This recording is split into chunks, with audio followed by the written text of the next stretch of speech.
Muito bem, estamos de volta ao nosso segundo momento.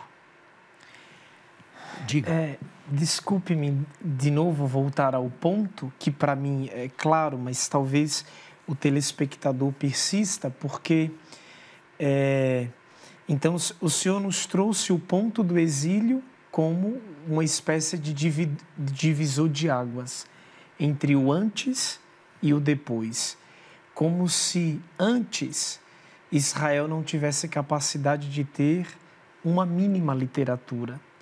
Seria ingênuo de nossa parte pensar que alguns possíveis contos e relatos já sobreviviam nas aldeias antes do exílio da Babilônia e que eles só foram oficializados e chamados por sagrado, por exemplo, por ocasião da reforma de Josias, que aí entra o século VI, conforme nos diz o reforma de Josias foi 622. Sim. Século VII, né? Século finalzinho do século VII. É ingênuo de minha parte admitir que antes do exílio da Babilônia poderia ter existido alguns contos soltos? A respeito de Gênesis, não, eu tenho dúvidas.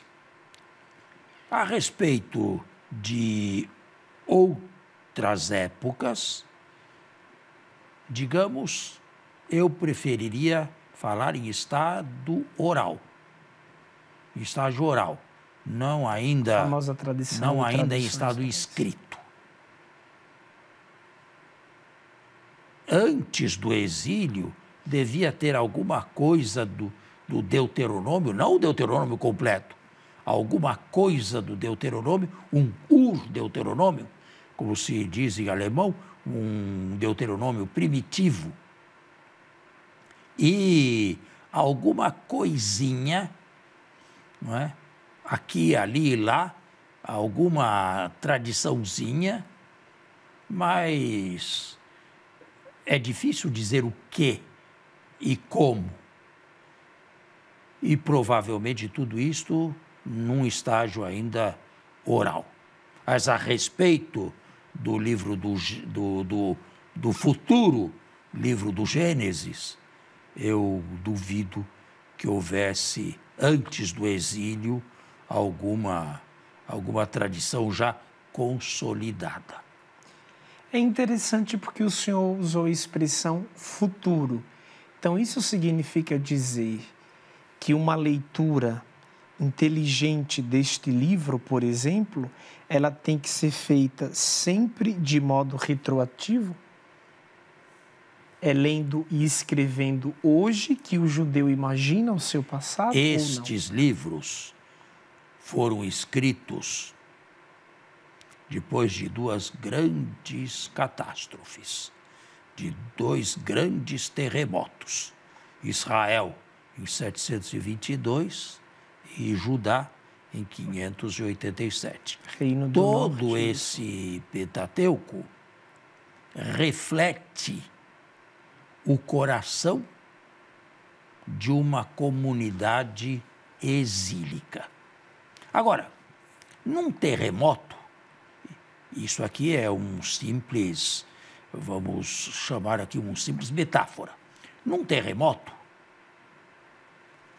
existem muitas casas destruídas completamente.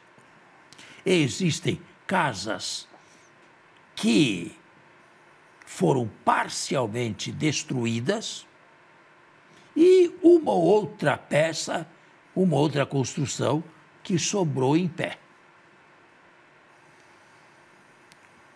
O atual livro do Gênesis reflete o coração de uma comunidade pós-exílica pensando o seu passado, imaginando o seu passado.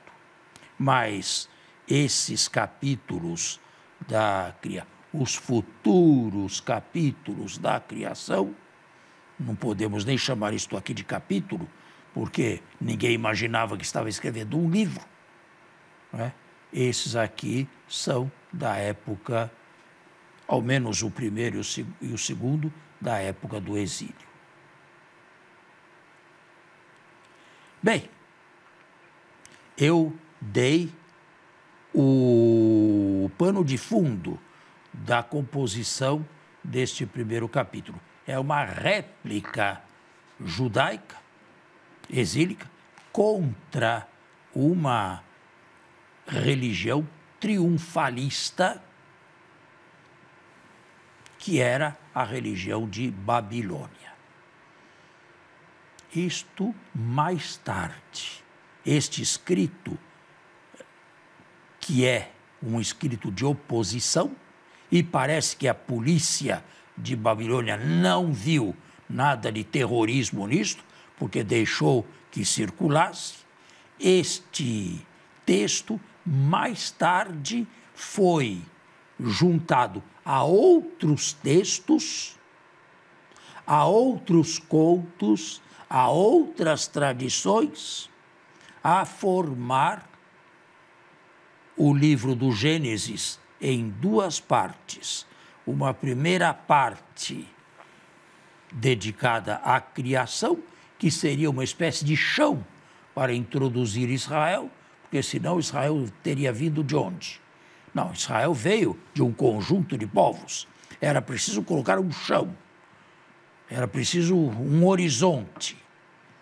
Aí, diversas tradições foram colocadas umas ao lado de outras, dando para o leitor futuro uma imagem de sequência, mas sequência artificial, e é o que, mais tarde ainda, por volta do século V, foi produzido ou publicado com o nome de Pentateuco. Torá. Torá para os judeus. Pentateuco é uma palavra bem mais recente, bem mais próxima de nós. Agora podemos ler este livro, ou melhor, podemos ler este capítulo.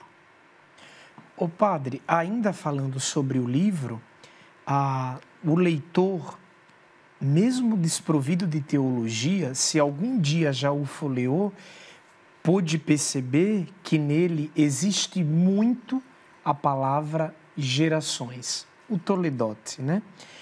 Poderia-se dizer que em muitas partes narrativas deste livro o que predomina é essa sequência lógica de narrações?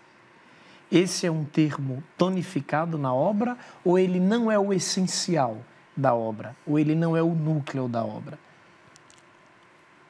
Isto aqui, o que você chama de obra, é um conjunto de tradições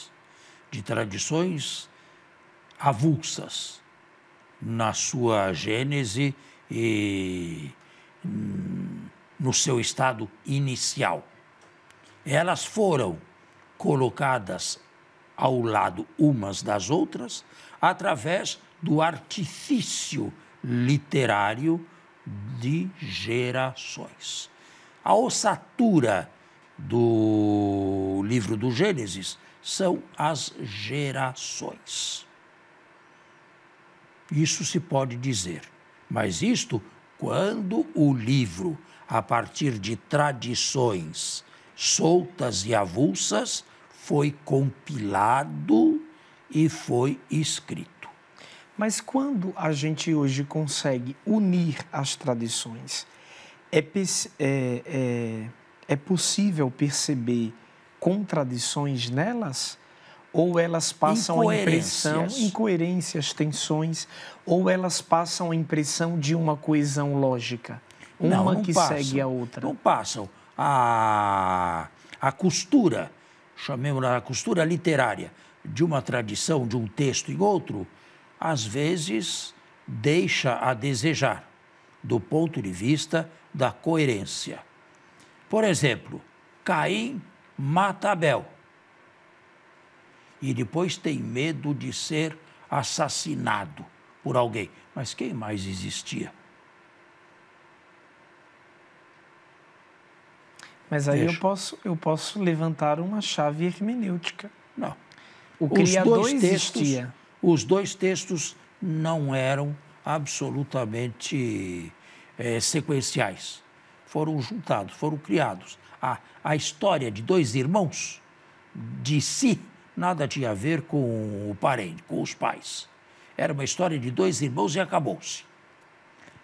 Quando os textos foram coligidos e juntados, então se fez de dois irmãos os filhos de Adão e Eva, sem evitar uma certa incoerência. O dado, ou essa reflexão, ela não empobrece a realeza espiritual que o texto traz consigo? Por quê? Essa tentativa de, por exemplo, perceber que tradição está localizada em que lugar e que uma não proveio da mesma fonte da outra, este modo de perceber a literatura bíblica não a empobrece espiritualmente falando, a seu ver? A meu ver, não, porque eu faço uma leitura assim profunda do texto, mas sou capaz de pegar esse texto para meditação também. E isso não seria uma espécie de contradição? Não, pular seriam dois níveis. Nós temos que encerrar o nosso programa, mas continuamos porque está longe de acabar isto aqui. Até o próximo domingo e muito obrigado pela audiência. A você e a sua família, um abençoado domingo e uma boa semana.